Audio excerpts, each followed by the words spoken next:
আগামী 15 দিনের মধ্যে এই দুজন ছাত্র উপদেষ্টার পদত্যাগ করতে হবে এবং সরকারের বিভিন্ন দপ্তরে সেক্টরে ছাত্র প্রতিনিধিদের নিয়োগ দেওয়া হয়েছে, অবশ্যই সেই নিয়োগ বাতিল করতে হবে এবং এই সরকারের নিরপেক্ষতা নিশ্চিত করতে হবে। 7 মাসে কতটুকু রাষ্ট্র সংস্কার হয়েছে আপনারা সকলেই দেখেছেন।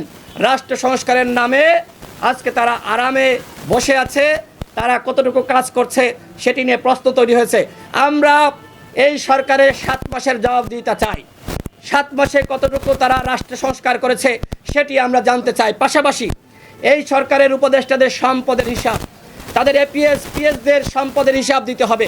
বিএনপির সংবাদ প্রকাশ করলে নিউজ ডিলিট করা লাগে না, ভিডিও ডিলিট করা লাগে না, আপনাদের কোনো লাগে না, কিন্তু সমন্বয়কদের নামে নিউজ হলে সেটা মুহূর্তে ডিলিট হয়ে যায়। কেন? কি কারণ? সাংবাদিকরা কোথায় স্বাধীন? নাহিদ ইসলাম তথ্য উপদেষ্টা ছিলেন, 7 মাসে তিনি কতটুকু সাংবাদিকদের স্বাধীনতা নিশ্চিত করেছেন?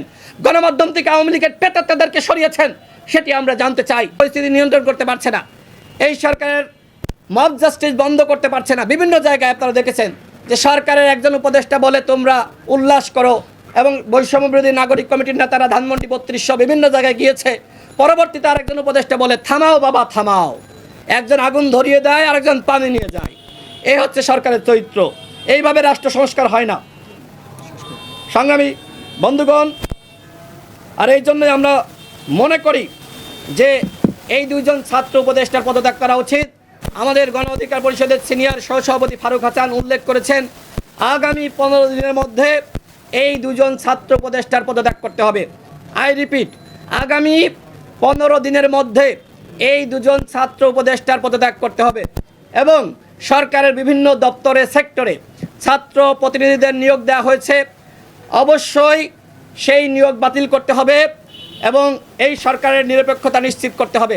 7 মাসে কতটুকু রাষ্ট্র সংস্কার হয়েছে আপনারা সকলেই দেখেছেন। রাষ্ট্র সংস্কারের নামে আজকে তারা আরামে বসে আছে, তারা কতটুকু কাজ করছে সেটি নিয়ে প্রশ্ন তৈরি হয়েছে।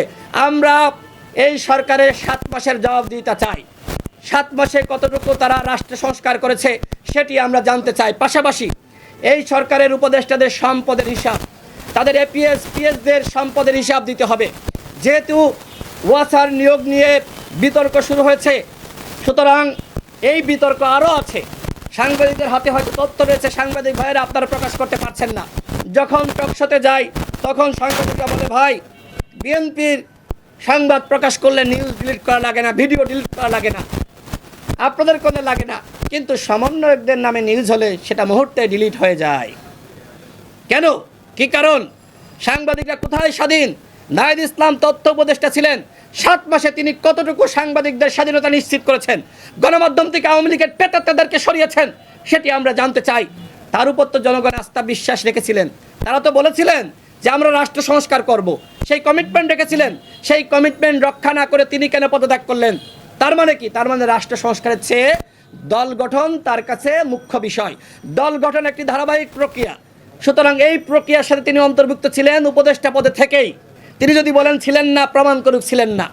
হঠাৎ করে সে দলের চেয়ারে বসা যায় না, প্রধানের চেয়ারে। তিনি এই দলের সাথে অন্তর্ভুক্ত ছিলেন। বাকি দুজন উপদেষ্টাও এই দলের সাথে দল গঠনেও তারা সম্পৃক্ত আছেন, আপনারা প্রমাণ করে দেখতে পারেন।